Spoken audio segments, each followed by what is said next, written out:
developer semua, terima kasih telah bergabung bersama kami. Semoga rekan-rekan semua dalam kondisi baik dan sehat selalu. Perkenalkan, nama saya Panji Wasmana. Saya National Technology Officer dari Microsoft Indonesia. Saya mau bertanya terlebih dahulu kepada Mas Andes. Mas, kalau saya boleh tahu, poin proposition dari perusahaan Anda untuk XR ini atau mixed reality ini apa, Mas, kalau saya boleh tahu? Thank you, Mas Panji. Jadi, Cinta VR ini kan memang kita sudah berdiri sejak 2016 ya, Mas Panji. Dan dari awal kita berdiri memang value proposition kita adalah untuk menjadikan teknologi mixed reality ini, mau itu elemen VR-nya, mau itu elemen AR-nya, itu bisa memberikan impact gitu kepada society atau kepada masyarakat khususnya di Indonesia. Jadi makanya kita punya mantra gitu ya di dalam Cinta VR itu, Cinta VR is the most impactful VR company gitu. Jadi itu yang jadi value proposition kita, dan itu yang kita turunkan ke dalam lini-lini produk yang kita punya. Terima kasih, Mas. Kalau aku boleh tahu nih, karena begitu banyak ini, kalau saya lihat portfolionya luar biasa sekali dari company Mas, saya boleh tahu nggak ya, kalau saya diminta 3 hal yang paling utama, dan kalau Mas lihat market yang memang sedang Mas hadapi saat ini itu ada di area mana saja, Mas? Yang mereka sudah mulai melihat bahwa teknologi immersive experience ini menjadi sesuatu yang menarik buat mereka. Awalnya memang kita mulai kan dari service B2B service ya, B2B services untuk beberapa perusahaan-perusahaan gitu. Nah, awalnya memang untuk ranahnya lebih ke entertainment gitu. Cuma selang beberapa tahun berikutnya kita mulai memetakan nih, kalau kita mau membuat satu dampak gitu ya secara sosial dengan menggunakan teknologi mixed reality ini gitu, entah itu VR atau AR-nya, yang kita petakan itu ternyata yang pertama yang sangat dibutuhkan di Indonesia itu adalah di bidang pendidikan gitu, sektor pendidikan. Nah, terutama sektor pendidikan yang mengarah ke K12, yaitu jenjang SD, SMP, SMA sampai SMK gitu. Kenapa? Karena sebenarnya kalau kita bisa membuat suatu produk, membuat sebuah tools untuk guru-guru di seluruh Indonesia, di mana dengan tools itu mereka bisa menjadi kreator immersive content sendiri gitu, tanpa mereka harus pusing-pusing untuk mikirin, aduh ini harus ngoding, aduh ini harus pakai perangkat yang cukup mahal dan segala macam. Nah, jadi kita sasar pertama kali di situ tuh untuk produk kita gitu. Nah, itu yang menjadikan membantu istilahnya penyerapan pemakaian teknologi imersif ini di para early adopter, khususnya di sektor pendidikan. Oke, menarik, Mas, menarik. Berarti ini memang betul bicara soal society di Indonesia dan juga bicara most impactful, dan juga Mas bilang bahwa social impact ini menjadi sangat penting buat Mas, makanya K12 ini jadi fokusnya ya. Oke, bagaimana menurut Mas? Apa yang menjadi pengalaman Mas ketika mulai memasarkan ini, ketika go to market? Tadi kita mendengar dari Mas Indra kan, bagaimana dengan Mas Andes? Apa yang Mas lihat sebagai tantangan terbesar ketika adopsi di market terkait dengan mixed reality ataupun juga immersive experience ini? Kalau saya boleh mengkerucutkan gitu ya ke produk yang tadi untuk K12 gitu ya, sekolah-sekolah K12, kita mulai ngeluncurin ini itu di tahun 2019 gitu. Karena sebenarnya produk yang kita punya yang untuk K12 ini sudah kita riset backbone-nya segala macam itu di tahun 2016 akhir, itu udah kita mulai gitu. Cuma kita nunggu momen diluncurkannya saat itu 2017 itu kita belum bisa ngeluncurin, karena saat itu kita kan pakainya mungkin agak berbeda ya dengan Mas Indra. Mungkin Mas Indra bisa dibilang kalau untuk training yang lebih sophisticated gitu, dia butuh alat atau devices yang lebih bagus gitu speknya. Nah kalau kita justru kebalikannya, kita pengen ini democratize dulu nih. Ini bisa di afford oleh semua pihak gitu, bahkan anak-anak sekolah yang ada di kabupaten gitu. Nah jadi 2019 kita mulai luncurkan. Karena saat itu dari segi devices, dari segi apa namanya smartphone pun juga sudah mulai bagus-bagus nih ininya apa namanya prosesornya apa segala macam gitu dengan harga yang apa namanya juga affordable ya, terjangkau gitu. Nah kita luncurkan. Nah yang pertama kali kita sasar justru adalah kita membuat apa namanya community development-nya dulu. Jadi kita rangkul semua guru-guru di 34 provinsi. Kita kerjasama dengan PGRI, kita kerjasama dengan Ikatan Guru Indonesia, dan masih banyak lagi asosiasi guru lainnya, termasuk juga dengan apa namanya beberapa divisi dari Kemdikbud juga. Kita ngumpulin tuh Mas guru-guru, kita latih. Kita latih di 2019 mereka membuat konten pembelajaran berbasis VR sendiri gitu dengan produk kita tanpa mereka harus ngoding, jadi tinggal drag and drop aja gitu kan.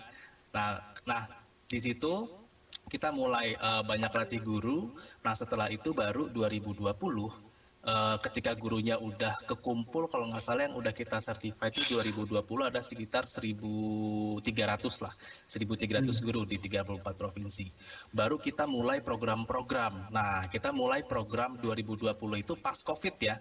Pas COVID itu kita juga mikir nih, COVID nih. Tadinya tuh kita mau roadshow kan keliling Indonesia gitu. Cuma karena COVID kita mikir lagi gimana nih caranya. Oh ya udah, berarti ini juga menjadi kesempatan kita di Sinta VR untuk membuktikan bahwa VR ini bisa loh ngebantu sekolah-sekolah yang kaget. Ya mereka kan semuanya kaget tuh. Kaget, mereka bingung. Metodenya gimana ya? Metode ngajarnya kalau semuanya full daring gimana ya? Kalau pakai apa namanya daring aja pakai video conference, murid-murid tuh pada bosen. Gimana ya caranya? Nah, akhirnya kita mulailah 2020 itu dengan membuat program-program seperti apa namanya program 1000 guru pionir VR, program 100 sekolah pionir VR. Nah, di mana di situ kita tidak hanya melatih guru-gurunya, tapi juga kita sama-sama dengan mereka dan sekolah-sekolah yang kerjasama itu kita bikin penelitian tindakan kelas, Mas Panji, PTK. Nah, di PTK itu kita benar-benar bareng-bareng itu di 34 provinsi, kita bareng-bareng melakukan mini research, membandingkan antara pengajaran yang pakai metode apa namanya imersif dengan metode konvensional. Terus diukur tuh dari mulai apa namanya emotional engagement-nya, kenaikannya berapa, terus bahkan sampai ke nilai rata-rata kelasnya itu dibandingin antara yang konvensional sama yang pakai immersive experience, itu kenaikannya berapa gitu. Terus kita juga program 100 sekolah pionir VR juga kita bagikan tuh alat-alat VR gitu ya ke sekolah-sekolah, dan mereka benar-benar uji coba semuanya, baik itu hybrid ataupun apa namanya full online gitu ya. Nah, terus kemudian tidak hanya itu, kita juga sampai untuk beberapa apa namanya studi kasus kita juga meneliti gitu ya. Di tahun 2020 itu kita meneliti pakai ini Mas, jadi alat VR-nya itu ketika siswa pakai ada beberapa yang kita tambahin sama EEG.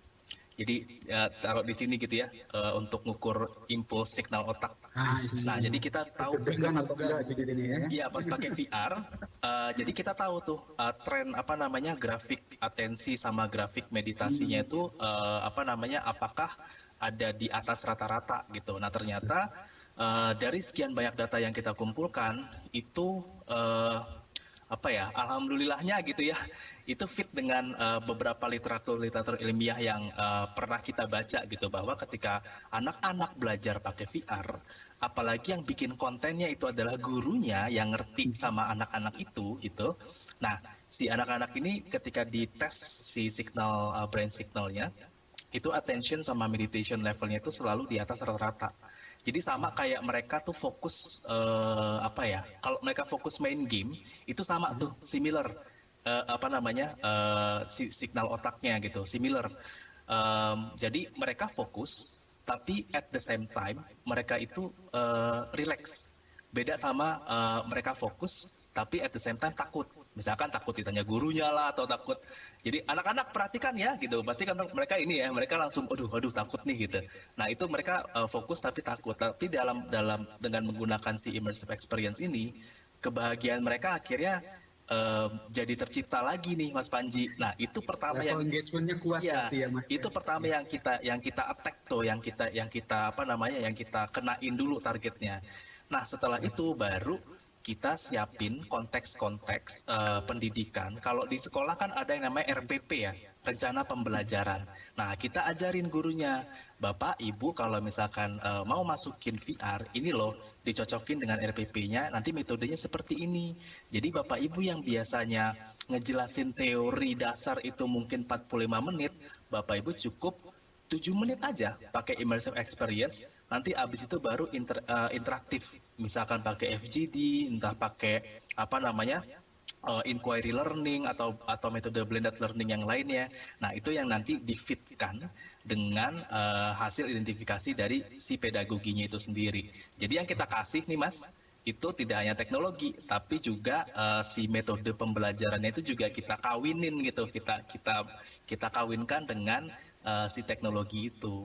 Nah, alhamdulillah sampai saat ini kita sudah ngelatih sekitar 7.400 guru, sudah kita certified di 34 provinsi, dan sudah ada sekitar 2.100 kalau nggak salah, 2.100 sekolah yang sudah apa namanya ikut pelatihan si apa namanya program untuk membuat konten pembelajaran VR-nya ini. Oke, thank you banget loh Mas Andes untuk penjelasannya. Jadi kalau kita lihat lagi tadi sangat jelas ya bagaimana pendekatannya. Kalau saya boleh bilang ini demand generation-nya tuh clear gitu ya, bahwa yang persiapan antara bagaimana human capacity-nya untuk bisa understanding the technology untuk beberapa campaign-nya mereka dan sebagainya gitu. Terus kemudian beberapa apa namanya selebritis juga pun kan sudah mulai nih ke arah mereka melek nih ke arah immersive teknologi nih, ya entah pakai hologram lah, entah pakai apalah gitu kan. Wah ini udah fashion show juga segala macam, itu showbiz itu udah pasti masih apa ya, jadi yang paling top lah untuk ini ya, untuk pengembangan industrinya gitu. Nah kemudian yang kedua tentu education and human development gitu, apa yang saya lakukan di Sinta VR untuk K12, apa yang Mas Indra lakukan di Alutala gitu ya, untuk training yang lebih sophisticated untuk industri, ini juga akan terus berkembang. Itu dua area ini sih sebenarnya yang menurut saya ini akan berkembang gitu ya, pesat gitu. Jadi ya.